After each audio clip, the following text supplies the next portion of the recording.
In this episode, we will talk about what really happens if you get kidnapped in the Philippines as an American.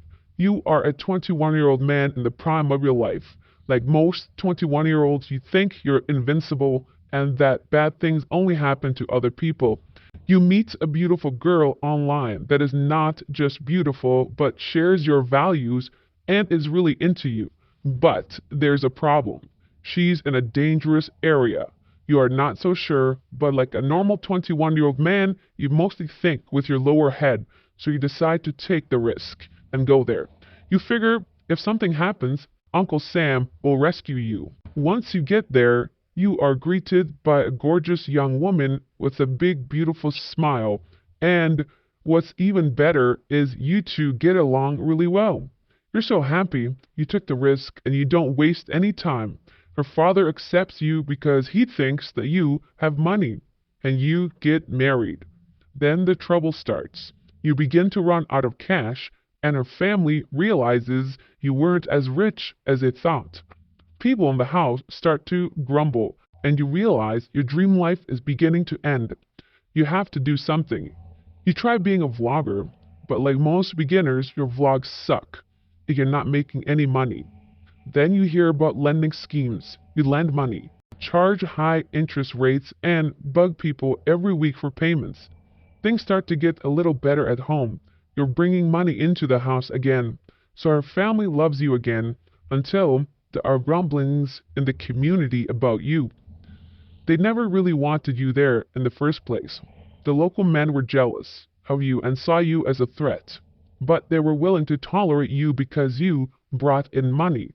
But once you started doing what they felt was extortion, it was time for you to go. First, the barangay captain suggests that you leave. His politeness masks the gravity of the situation. Then the mayor asks you to leave. When you walk around the area, you hear sneers and grumbles, and you realize this is a serious situation. But you love your wife. She says she doesn't want to leave with you, which should have been a clue. So despite all the warnings from the US government and the Philippines officials, you overstay your welcome. You figure maybe they'll kidnap you, but the US will send in Navy SEALs sliding down on ropes to come rescue you. One night, men posing as policemen come bursting into your house.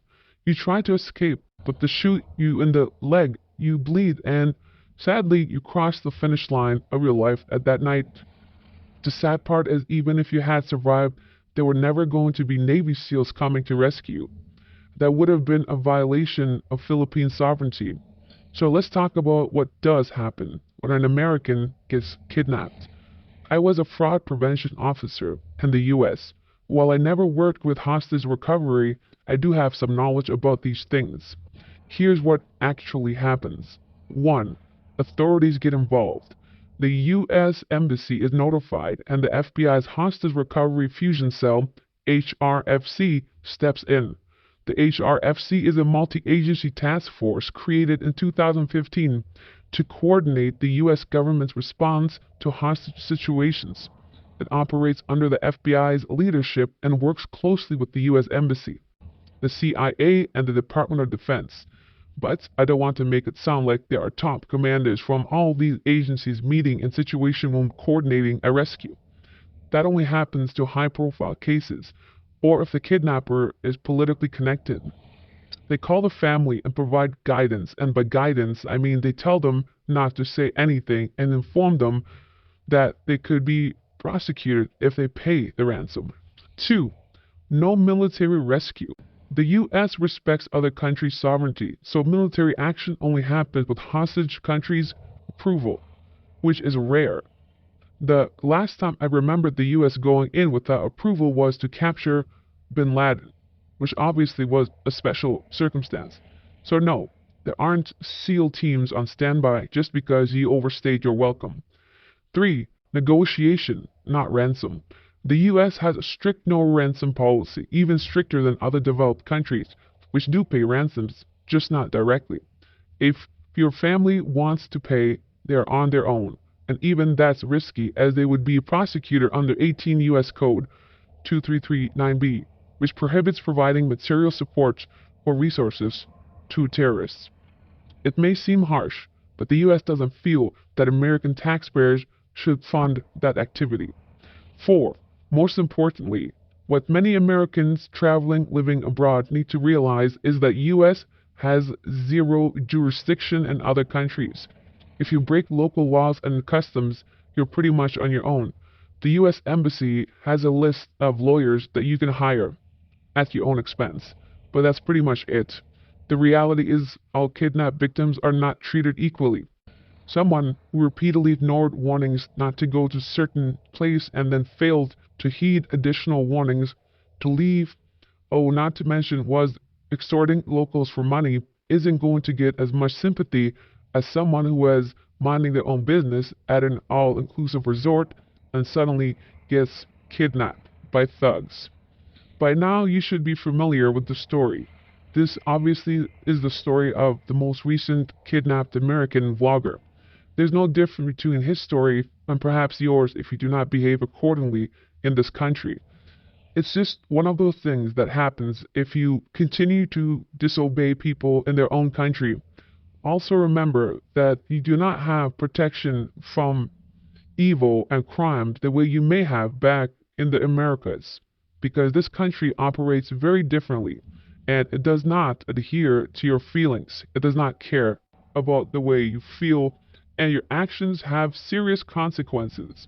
Overall, the Philippines can be a safe country if you just continue to behave, do things accordingly, mind your own business, and not get involved in any situation that has money involved. Try to think of it that way.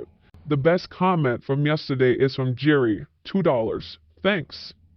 Next best comment that is not a super thanks is from Roland Coconut. Shout out to people like Ray Williams Johnson and the Philippines Truth Facts for fighting against lies, corruption, and wrongdoing by bringing the truth to light. I appreciate the shout out. If you'd like to spread the truth and the facts about this country, subscribe, like, share, and please the YouTube overlords so we can continue to spread the truth about this country. Perhaps there are some positives for those that live here on short visits, but overall, anyone staying here long term understands the realities of this country, that it's not always rainbows, sunshine, and butterflies. To end this video, we will do this: show you catfish photos of online dating. For example, how do you go from this to this? Unbelievable. There are much worse pictures. I will continue to show them so you are not surprised when you decide to date someone in the Philippines and meet them in person. Always do a video call.